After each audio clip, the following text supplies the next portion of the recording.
So I'm here in Liverpool today, September 28th. The Labour Party conference is over the road, and look who I've just bumped into. Bring the noise. John Watt, bring the noise all the way from Glasgow. 100%. Look, Damon, well, no, I mean, like, it was 3 years ago you gave me a voice for the first time, mate. You're the one that started Bring the Noise, mate. Wheeling me in that wheelchair in Glasgow, and obviously I've said for day one, mate, I'll always forget the guy, I'll always remember the guy, that gave me the voice first, and obviously it's scary times now, mate, and I've been saying it, the ones that were awake, the ones that have been marching since 2020, all you guys trying for you all to ignite because you've been speaking the truth. You all know what's happening. The Agenda 2030 is in full play. The digital ID's coming. Next will be the 20-minute neighbourhoods.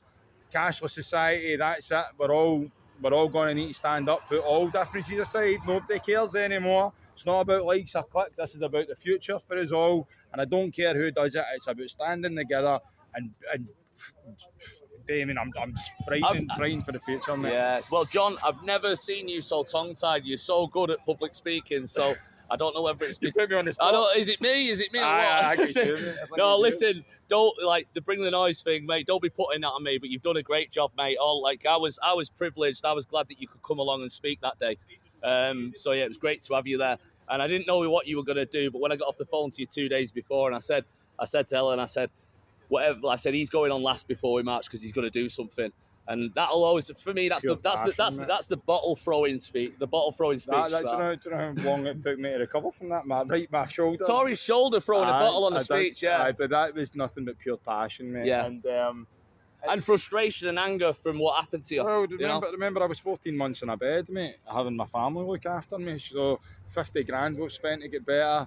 I always said that. I said, see if I can get out of my bed, I'll try and make as much noise about this as possible and try and make people realise what's going on.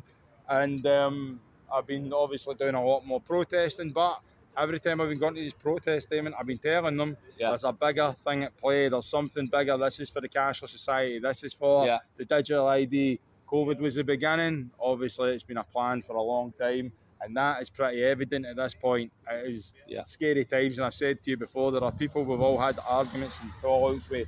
At this point in time, mate, that's true. It's time for everybody to put those differences aside and don't care because this is coming. And man, we can all go back to bickering on social media after the job's done, but the job's far from done, and we're running out of time, aren't we? So I said to Joey, I've said to yourself, I says, it's time for you guys to shine. You guys were the ones that stood there. You guys are the ones that took the abuse. You guys were the ones that stood there. And now it's not very hard to hand out a light paper now, is it, Damon? A lot of people want that. Yeah. Because a lot of people are now starting to wake up to the actual truth. I remember when we came and we did the one on the Rebellion tour that you came to as well. The, what was that, July 20, whatever it was anyway, in 2023.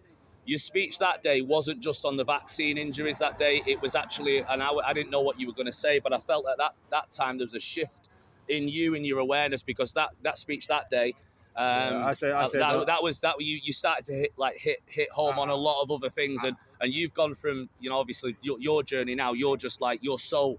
I mean, what did you say the other day? His speech, if you haven't seen it, he did a speech last Sunday in Glasgow. If you go and look at it, it's absolute fire. And you said that you're so awake now you can't go back to sleep. 100%, you can't. Like, they keep ticking the boxes. It was very hard at the beginning, Damon. Yeah. Because when certain people were telling me this is this and that, it was very hard for me to believe that. But as time went, absolutely. Sure.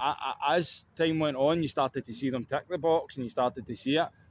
And again, it was kind of, at the time, I like to know things, Damon, before I start speaking about it. Yeah. So I've had to educate myself on what's going on, and yeah, man, it's scary times. And I think I said in that speech in 2023, I says, you better wake up because there's a shit show about to come this way. Yeah. And it's happening. Like I say, down there, we've got the farmers ready for food shortages. How long have people been saying that? Yeah. Now we've got over here, we've got the Labour conference, they've announced the digital ID. Wake up, man. This is affecting you all. This is not about safety. This is about complete control. And if we don't wake up to it, I hate to tell you, your children are not going to have the freedom that we all had. And you know that as well, mate. See you, mate. But yeah, I'm going to head down there, mate. I'll let you go, John. So we'll catch up, mate. I'm going to see you in a bit. So British Lines for Freedom, Bring the Noise. It's time for you It's time for you to shine, mate. You took the abuse along with many others. I'm trying. I'll even give Fiona Rose Diamond a shout because she took the abuse as well. You've all taken the abuse. It's time to shine. Put the differences aside. I don't care at this point. This is about humanity. Not left, not right, no colour of skin. It is all about everybody together at this point. And if we don't unite, game over. Game over. Thank you, John. Well said, mate.